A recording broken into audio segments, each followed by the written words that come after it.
নেতা জনাব তারেক রহমান আমাদের সাথে সংযুক্ত হয়েছেন। শহীদ গোলাম রব্বানীর পরিবারের জন্য একটি আশ্রয়স্থল, একটি আবাসস্থল, একটি বাড়ি নির্মাণ করা হয়েছে। সেই বাড়িটি সেই পরিবারের মাঝে বুঝিয়ে দেবেন, বাড়ির চাবি বুঝিয়ে দেবেন আজকের এই প্রোগ্রামের প্রধান অতিথি আমাদের প্রিয় নেতা জনাব তারেক রহমান। এ পর্যায়ে শহীদ গোলাম রব্বানীর পরিবারকে মঞ্চের সামনে আসার জন্য অনুরোধ জানাচ্ছি। আমাদের মাঝে উপস্থিত হয়েছেন শহীদ গোলাম রব্বানীর স্ত্রী শাহনাজ বেগম। আমাদের মাঝে উপস্থিত হয়েছেন শহীদ গোলাম রব্বানীর বড় মেয়ে রৌনক জাহান রিক্তা। আমাদের মাঝে উপস্থিত হয়েছেন শহীদ গোলাম রব্বানীর মেজ মেয়ে রুমা আক্তার ইতি। আমাদের মাঝে উপস্থিত হয়েছেন শহীদ গোলাম রব্বানীর ছোট মেয়ে তাসলিম জান্নাত রিপা এবং শহীদ গোলাম রব্বানীর পরিবার তার মাতা উপস্থিত হয়েছেন। তাদের মাঝে আমাদের আজকের প্রধান অতিথির উদ্যোগে তার অনুমতি ক্রমে তার উপস্থিতিতে বাড়িটির চাবি বুঝিয়ে দেওয়া হচ্ছে। উপস্থিতি আমরা এই দৃশ্য দেখছি। আমাদের প্রিয় নেতা, আমাদের প্রিয় নেতা শুধু হাজার হাজার মাইল দূর থেকে আজকের এই প্রোগ্রামে সংযুক্ত হয়েছেন। আমাদের এই বীর সেনানীর পরিবারের কাছে চাবিটি বুঝিয়ে দিলেন। আমাদের প্রিয় নেতাকে ধন্যবাদ জানাই। এ পর্যায়ে আজকের এই গোলাম রব্বানীর পরিবার তাদের অনুভূতি জানাবেন। আমাদের মাঝে শহীদ গোলাম রব্বানীর পরিবার তাদের অনুভূতি জানাবেন, আপনাদের সঙ্গে কথা বলবেন গোলাম রব্বানীর বড় মেয়ে রৌনক জাহান রিক্তা। তাদের পরিবারের পক্ষ থেকে ভারপ্রাপ্ত চেয়ারম্যান এবং আপনাদের মাঝে কথা বলবেন।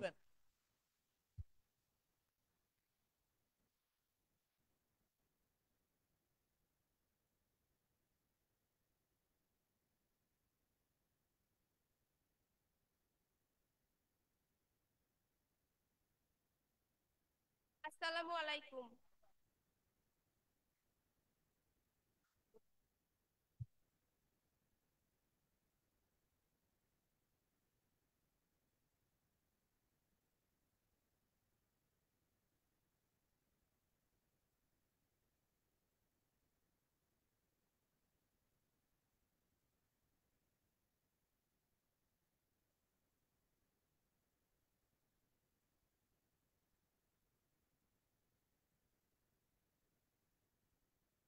আসসালামু আলাইকুম।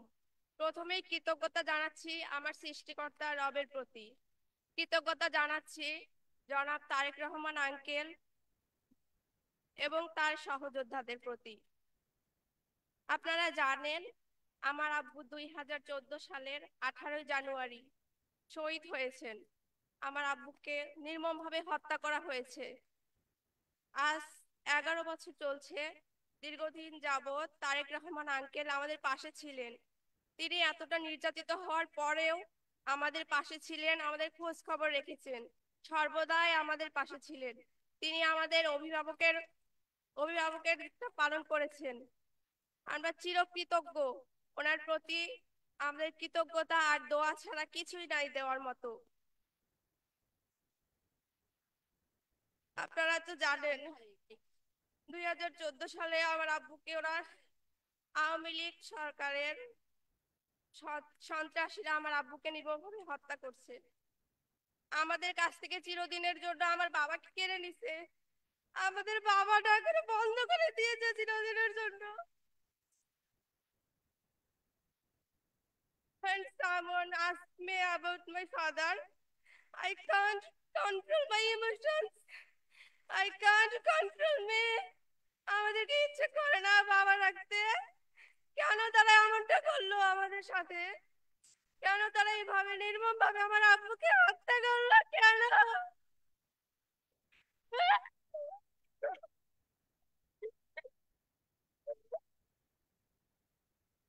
আমি আমার আব্বুর হত্যার বিচার চাই। পুরো দেশবাসীর কাছে আমার একটাই দাবি, আমার আব্বুর হত্যার বিচার যেন হয়। আমি বিচার চাই আমার আব্বুর হত্যার। আসাদুজ্জামান নূর, উনি হচ্ছে মাস্টার মাইন্ডার আসাদুজ্জামান নূরের ফাঁসি চাই আমি। ফাঁসি চাই, ফাঁসি চাই। We want justice. আমরা সঠিক বিচার চাই। সঠিক বিচার চাই। আমি চাই জনাব তারেক রহমান আঙ্কেল, উনি আমার আব্বুর স্মৃতি রক্ষার্থে যেন কোনো শিক্ষা প্রতিষ্ঠান বা কোনো হসপিটাল নির্মাণ করে, যেন মানুষ যেন নিউবর্ন ন্যাশন যেন জানতে পারে আমার আব্বু কে ছিলেন, যিনি হচ্ছে দেশের জন্য, দেশের মানুষের জন্য আত্মবিসর্জন দিয়েছেন। আমি চাই সারা জীবন আমার আব্বু মানুষের মাঝে স্মৃতি হয়ে থাকতে পারে, আর সারা জীবন যেন চিরস্মরণীয় হয়ে থাকতে পারে। সবাই আমাদের জন্য দোয়া করবেন। তারেক রহমান আঙ্কেল, আপনার ফ্যামিলির প্রতি, আপনার প্রতি অনেক অনেক দোয়া রইল। আমি আমার হৃদয়ের গভীর থেকে আপনার জন্য দোয়া করি। আপনি দেশে ফিরে আসুন আমাদের মাঝে, আমরা আপনাদের সাথে আছি। আপনারা আমাদের আমাদের সব সময় খেয়াল রাখবেন, আমরা আপনাদের সব সময় পাশে থাকব। আমরা সবাই মিলে নতুন একটা দেশ গড়ে তুলবো ইনশাআল্লাহ। প্রিয় উপস্থিতি, এ পর্যায়ে আপনাদের অপেক্ষার পালা শেষ। এ পর্যায়ে আপনাদের মাঝে বক্তব্য নিয়ে আসছেন আমাদের প্রাণপ্রিয় নেতা, আজকের এই অনুষ্ঠানের প্রধান অতিথি, বিএনপির ভারপ্রাপ্ত চেয়ারম্যান এবং আমরা বিএনপি পরিবার সংগঠনটির সম্মানিত পৃষ্ঠপোষক জনাব তারেক রহমান। জনাব তারেক রহমান। ধন্যবাদ।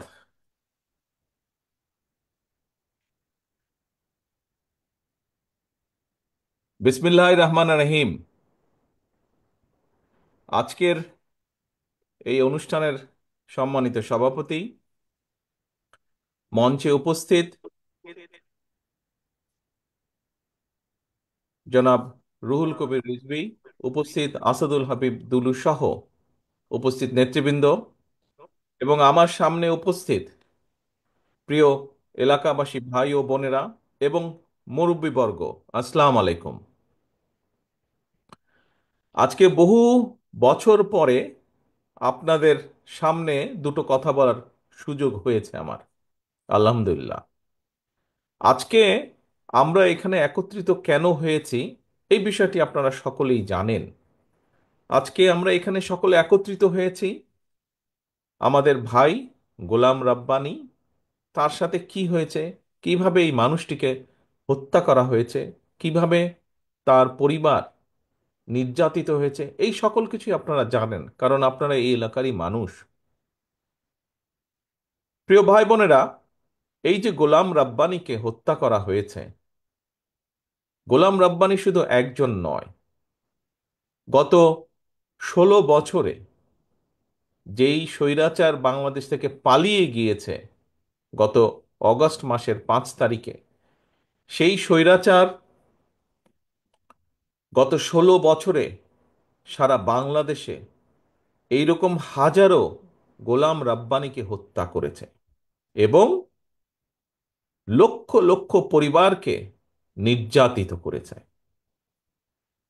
শুধুমাত্র পালিয়ে যাবার কদিন আগেও, পালিয়ে যাবার 1 সপ্তাহ আগেও থেকেও সেই পলাতক স্বৈরাচার প্রায় 2000-এর মতন মানুষকে হত্যা করেছে। পালিয়ে যাবার কয়েকদিন আগেও ক্ষমতা ধরে রাখতে প্রায় 30,000-এর কাছাকাছি মানুষকে সে বিভিন্নভাবে জখম করেছে, বিভিন্নভাবে নির্যাতন করেছে। প্রিয় ভাই বোনেরা, এই যে গোলাম রাব্বানী, এই মানুষটি কে ছিল? মানুষটি একজন সাধারণ মানুষ ছিল, মানুষটি একজন রাজনৈতিক কর্মী ছিল। তার দোষ কি ছিল? তার দোষ ছিল সে দেশের মানুষের যেই অধিকার, কথা বলার অধিকার বলি আমরা, ভোটের অধিকার বলি আমরা, অর্থাৎ মানুষের যে অধিকার, ওই যে পালিয়ে গেছে যে 5 তারিখে স্বৈরাচার, সে সেই অধিকারকে দাবিয়ে রাখতে চেয়েছিল। গোলাম রাব্বানী সেটার বিরুদ্ধে প্রতিবাদ করেছিল, মানুষের পক্ষে কথা বলেছিল, মানুষের কথা বলার পক্ষে, মানুষের অধিকারের পক্ষে, মানুষের রাজনৈতিক অধিকারের পক্ষে কথা বলেছিল এবং সে কারণেই স্বৈরাচারের দোসর তাকে হত্যা করেছে, এরকম বহু হত্যা করেছে। প্রিয় ভাই বোনেরা, আজ আমরা হয়তো গোলাম রাব্বানী সহ আরো যারা আমাদের ভাইরা শহীদ হয়েছে তাদেরকে আমরা ফিরিয়ে আনতে পারবো না, যারা বিভিন্নভাবে ক্ষতিগ্রস্ত হয়েছেন, আমাদের যে সকল ভাইয়েরা বোনেরা ক্ষতিগ্রস্ত হয়েছেন, বিভিন্নভাবে পঙ্গুত্ব নির্যাতনের শিকার হয়েছেন, পঙ্গুত্ব বরণ করেছেন, তাদেরকে হয়তো চিকিৎসার মাধ্যমে আমরা কাউকে কাউকে সুস্থ করে সম্পূর্ণভাবে সুস্থ করতে পারবো, কাউকে কাউকে হয়তো কিছুটা হলেও আমরা সুস্থ করতে পারবো। যেই পরিবারগুলো বিভিন্নভাবে ক্ষতিগ্রস্ত হয়েছে, আপনারা সহ বাংলাদেশের মানুষ যাদের পক্ষে সম্ভব, সেই মানুষগুলো যদি এই পরিবারগুলোর পাশে আমরা যার যতটুকু সামর্থ্য আছে তা নিয়ে যদি আমরা পাশে দাঁড়াই, তাহলে সেই পরিবারগুলো আগামী যে কয়দিন বেঁচে থাকবে কিছুটা হলেও ভালো থাকবে। প্রিয় ভাই বোনেরা, আজ স্বৈরাচার পালিয়ে গিয়েছে। বাংলাদেশ, বাংলাদেশের মানুষ এখন স্বৈরাচার মুক্ত। এখন সামনে আমাদের আরেকটি বড় যুদ্ধ। কি সেই যুদ্ধ? যেই সংগ্রাম, যেই আন্দোলন বিগত 16 বছর যাবত এই দেশের মানুষ, বিশেষ করে রাজনৈতিক দলগুলোর নেতাকর্মীরা করেছিল মানুষের সহযোগিতা নিয়ে, মানুষের সমর্থন নিয়ে, সেই অধিকারকে, যে অধিকারকে প্রতিষ্ঠিত করার জন্য, সেই অধিকারগুলোকে পর্যায়ক্রমিকভাবে আমাদের এখন প্রতিষ্ঠিত করতে হবে। এই গোলাম রাব্বানীরা যারা শহীদ হয়েছে, যারা নিজের জীবন দিয়েছে, তাদের লক্ষ্য কি ছিল? প্রথম লক্ষ্যই তাদের ছিল মানুষের রাজনৈতিক অধিকারকে প্রতিষ্ঠিত করা, মানুষের বাক স্বাধীনতাকে প্রতিষ্ঠিত করা।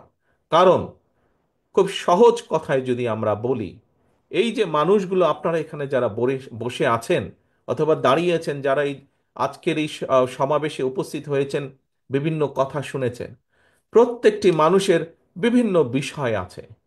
কেউ এখানে কৃষক আছেন, কেউ এখানে ছাত্র আছেন, কেউ এখানে বিভিন্ন পেশার শ্রমিক আছেন। প্রত্যেকটি মানুষেরই বিভিন্ন বিষয় আছেন। এখন এই মানুষগুলোর বিভিন্ন রকম বিষয়ের মধ্যে বিভিন্ন রকম সমস্যা আছে। এই সমস্যাগুলো, বেকার আছেন, বহু শিক্ষিত বেকার হয়তো এখানে বসে আছেন, আপনাদের কর্মসংস্থান দরকার। বহু কৃষক আছেন, কৃষির বিভিন্ন সমস্যা আছে, পানির সমস্যা, বিদ্যুতের সমস্যা, বিভিন্ন রকম সমস্যা আছে। সেই সমস্যাগুলোর সমাধান প্রয়োজন। প্রাইমারি স্কুলের শিক্ষক বা হাই স্কুলের শিক্ষক আছেন, শিক্ষকদের বিভিন্ন সমস্যা আছে, হয়তো বেতন সমস্যা আছে, স্কুলের চাল ভাঙা সমস্যা আছে, সেগুলো ঠিক করা প্রয়োজন। ছাত্র ছাত্রীরা আছেন, তাদের বিভিন্ন শিক্ষার উপকরণ সহ বিভিন্ন বিষয় আছে যেগুলো সমস্যার সমাধান করা প্রয়োজন। সামগ্রিকভাবে এলাকার মানুষের বিভিন্ন রকম অসুবিধা সুবিধা থাকতে পারে। এই সুবিধা অসুবিধাগুলোকে দূর করতে হবে আমাদের, এবং এই সমস্যার যদি সমাধান করতে হয়, কৃষকের সমস্যার সমাধান যদি করতে হয়, অথবা সমস্যা অন্তত কমিয়ে আনার উদ্যোগ যদি গ্রহণ করতে হয়, শিক্ষার যদি বা সমস্যা কমিয়ে আনার উদ্যোগ গ্রহণ করতে হয়, এই যে এতগুলা মানুষ আপনার এখানে আজকে উপস্থিত হয়েছেন, প্রত্যেকটা মানুষেরই স্বাস্থ্য সংক্রান্ত বিষয় একটি আছে, গুরুত্বপূর্ণ বিষয় জীবনের। এই মানুষগুলোর যদি স্বাস্থ্য সেবা কম বেশি নিশ্চিত করতে হয়, যাতে করে একজন মানুষ, সে নারী হোক পুরুষ হোক, যে কোনো বয়সেরই হোক মানুষ, সে যদি অসুস্থ হয়, সেই মানুষটা যাতে ঠিক মতন ডাক্তারের পরামর্শ পায় বা চিকিৎসা পায়, ঠিক মতন যাতে ওষুধ নিতে পারে, এরকম অনেক কিছু বিবেচনা যদি করতে হয়, তাহলে এই সমস্যাগুলো সারা দেশেই কম বেশি মানুষের আছে। দেশের বহু সমস্যা আছে, এই সমস্যাগুলোর পর্যায়ক্রমিকভাবে আমাদের সমাধান করতে হবে। এখন এই সমাধানগুলো করতে হলে নিশ্চয়ই কাউকে তো থাকতে হবে যারা আপনাদের এই সমস্যার সমাধানগুলোর কথা তুলে ধরতে পারে। গোলাম রাব্বানীরা চেয়েছিল দেশে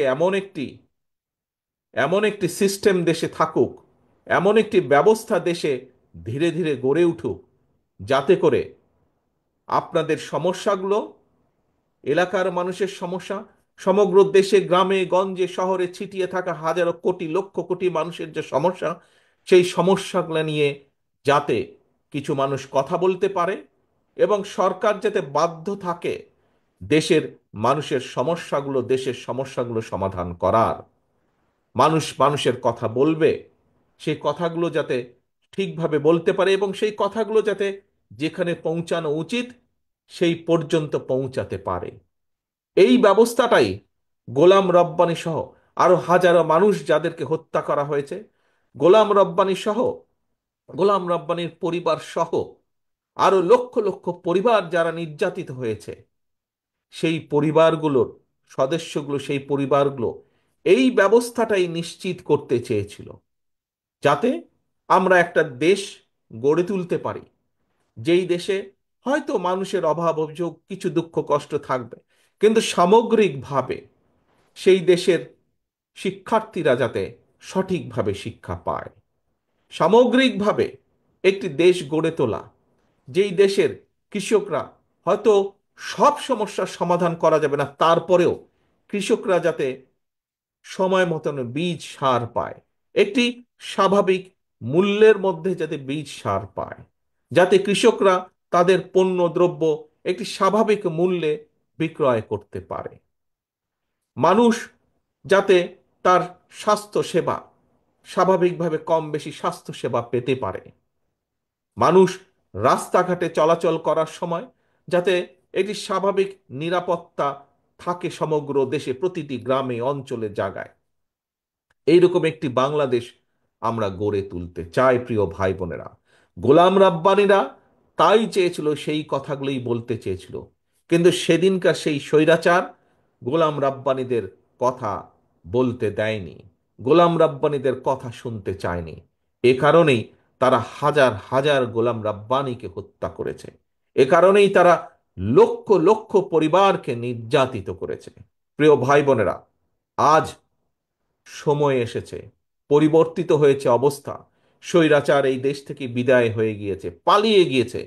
যদিও যদিও স্বৈরাচারের প্রেতাত্মারা, অনেক সহযোগীরা এখনো এই দেশের আনাচে কানাচে লুকিয়ে আছে, তারা বিভিন্ন ষড়যন্ত্রের চেষ্টা করছে, কিন্তু আমরা যদি, যারা আমরা আজ এখানে একত্রিত হয়েছি, আপনাদের মতন এরকম কোটি কোটি মানুষ যারা দেখতে চায় বাংলাদেশকে একটি স্বাভাবিক অবস্থার মধ্যে, যেখানে যেখানে একজন বেকার যুবক, শিক্ষিত হোক, অল্প শিক্ষিত হোক, অর্ধশিক্ষিত হোক, একজন বেকার যুবককে তার কর্মসংস্থানের জন্য বেশি বেগ পেতে হবে না, যেখানে শিক্ষার্থীকে তার শিক্ষার জন্য টেনশনে থাকতে হবে না, যেখানে রাতের বেলায় হোক দিনের বেলায় হোক মানুষ পথ দিয়ে হেঁটে যাবার সময় কম বেশি নিশ্চিন্তে নিরাপদে হেঁটে যেতে পারে। একটি স্বাভাবিক একজন মানুষ, সাধারণ মানুষ নিজের দেশ সম্পর্কে যা চিন্তা করে, যা কল্পনা করে, সেরকম একটি দেশ আমাদেরকে গড়ে তুলতে হবে। সেরকম একটি দেশ, আপনারা যদি সকলে একত্রিত থাকেন, আমরা যদি সকলে ঐক্যবদ্ধ থাকি, হ্যাঁ, দেশে বহু মানুষ আছে, বিভিন্ন জনের বুদ্ধিজীবী সহ বিভিন্ন জ্ঞানী ব্যক্তিবর্গ আছেন, বিভিন্ন শ্রেণী পেশার মানুষ আছেন, বিভিন্ন জন মানুষের বিভিন্ন মতামত আছে। আমরা সেই মতামতগুলো আলোচনা করব, সকলে সকলের মতামত উপস্থাপন করবেন, কিন্তু দিন শেষে যেই মতামতের পক্ষে সবচাইতে বেশি সমর্থন থাকবে, সেই মতামতের ভিত্তিতেই আমরা দেশকে গড়ে তুলব, দেশকে সামনের দিকে এগিয়ে নিয়ে যাব। আমাদের বিভিন্ন দলের মধ্যে হোক, বিভিন্ন মানুষের মধ্যেই হোক, মত পার্থক্য থাকতে পারে, কিন্তু আমাদেরকে খেয়াল রাখতে হবে যাতে সেই মতপার্থক্য এমন কোনো পর্যায়ে না পৌঁছায় যেখানে দেশ ক্ষতিগ্রস্ত হবে, দেশের মানুষ ক্ষতিগ্রস্ত হবে, যেখানে দেশের সামনে এগিয়ে যাওয়া বাধাগ্রস্ত হবে, যেখানে দেশের মানুষের স্বাভাবিক যে চাওয়া, সেই চাওয়াগুলো বাধাগ্রস্ত হবে। এমন কোনো পরিস্থিতির উদ্ভব যাতে না হয়, এ ব্যাপারে আমাদেরকে সতর্ক থাকতে হবে, আমাদেরকে সচেতন থাকতে হবে। প্রিয় ভাই বোনেরা, আজ এখানে আমরা উপস্থিত হয়েছি গোলাম রাব্বানীর পরিবারকে একটি বাসস্থান তৈরি করে দেওয়ার জন্য। গোলাম রাব্বানীর পরিবারের পাশে দাঁড়িয়েছি। আমি আগেই বলেছি, আপনারা নিজেরাও জানেন, এই মুহূর্তে সারা বাংলাদেশে হাজারো গোলাম রাব্বানির পরিবারের মতন পরিবার আছে। আসুন, আমরা কি চাই আগামী দিনগুলোতে এইরকম আর কোনো গোলাম রাব্বানির জীবনে যা ঘটেছে এরকম কোনো ঘটনা ঘটুক? আমরা চাই না, আমি চাই না গোলাম রাব্বানির মতন কোনো, সে যেই দলেরই হোক না কেন, কোনো মানুষের ভাগ্য যাতে এইরকম না হয়, কোনো মানুষের ভাগ্য যেন গোলাম রাব্বানির মতন না হয়। আগামী দিনগুলোতে, বাংলাদেশের আগামী দিনগুলোতে আমরা আর গোলাম রাব্বানি এইরকম ভাগ্যবরণ করা মানুষ আমরা আর দেখতে চাই না। আমরা একটি স্বাভাবিক বাংলাদেশ চাই, আমরা একটি নিরাপদ বাংলাদেশ চাই, যেখানে মানুষ মানুষের পাশে দাঁড়াবে, মানুষ মানুষকে সহযোগিতা করবে, যেখানে মানুষের সমস্যার সমাধানের চেষ্টা করা হবে, যেখানে সাধারণ মানুষের অভাব অভিযোগ যেগুলো আছে সেগুলো সমাধানের উদ্যোগ গ্রহণ করবে সরকার। এইরকম একটি সরকার আমরা আগামী দিনের বাংলাদেশে গড়ে তুলতে চাই। প্রিয় ভাই বোনেরা, যদি আমাদের এরকম একটি সরকারকে গড়ে তুলতে হয়, যেই সরকার মানুষের বিপদে পাশে দাঁড়াবে, যেই সরকার দেশকে সামনে নিয়ে যাওয়ার জন্য কাজ করবে, তাহলে প্রিয় ভাই বোনেরা, বাংলাদেশের দলমত নির্বিশেষে প্রতিটি সাধারণ মানুষকে এগিয়ে আসতে হবে। এবং সমগ্র পৃথিবীতে আপনারা প্রায় দেখেন, টিভির পর্দায় দেখেন, পত্রপত্রিকায় দেখেন, বিদেশের অনেকগুলো দেশ, এই যে আমি যুক্তরাজ্যে আছি, এই দেশ সহ আরও যেই দেশগুলোকে, যাদেরকে আমরা উন্নত দেশ বলি, আমরা জানি যে এইসব দেশের সরকাররা জনগণের জন্য কাজ করে, জনগণের স্বাস্থ্যের জন্য কাজ করে, জনগণের শিক্ষা ব্যবস্থার জন্য কাজ করে, জনগণের নিরাপত্তার জন্য কাজ করে, নারীদের জন্য কাজ করে, শিশুদের জন্য কাজ করে, শ্রমিকদের পাশে দাঁড়ায়, শ্রমিকদের বিপদের সময় কৃষকদের পাশে দাঁড়ায়। এইসব দেশের সরকার একটি প্রক্রিয়ার মাধ্যমে তৈরি হয়। কি সেই প্রক্রিয়া? যেই দেশগুলোর দিকে আমরা তাকিয়ে থেকে, আহা, এই দেশগুলো কিভাবে নিজেদের দেশকে গড়ে তুলেছে, এইরকম যেই দেশগুলো আছে, সেই দেশগুলোতে একটি প্রক্রিয়া ফলো করা হয়, অনুসরণ করা হয়। সেই প্রক্রিয়াকে বলে নির্বাচন প্রক্রিয়া, গণতান্ত্রিক উপায় নির্বাচন প্রক্রিয়া। প্রিয় ভাই বোনেরা, বাংলাদেশে বাংলাদেশকে যদি আগামী দিনে নিয়ে যেতে হয়, তাহলে অবশ্যই বাংলাদেশকে গণতান্ত্রিক ব্যবস্থার মধ্যে ফিরিয়ে আনতে হবে।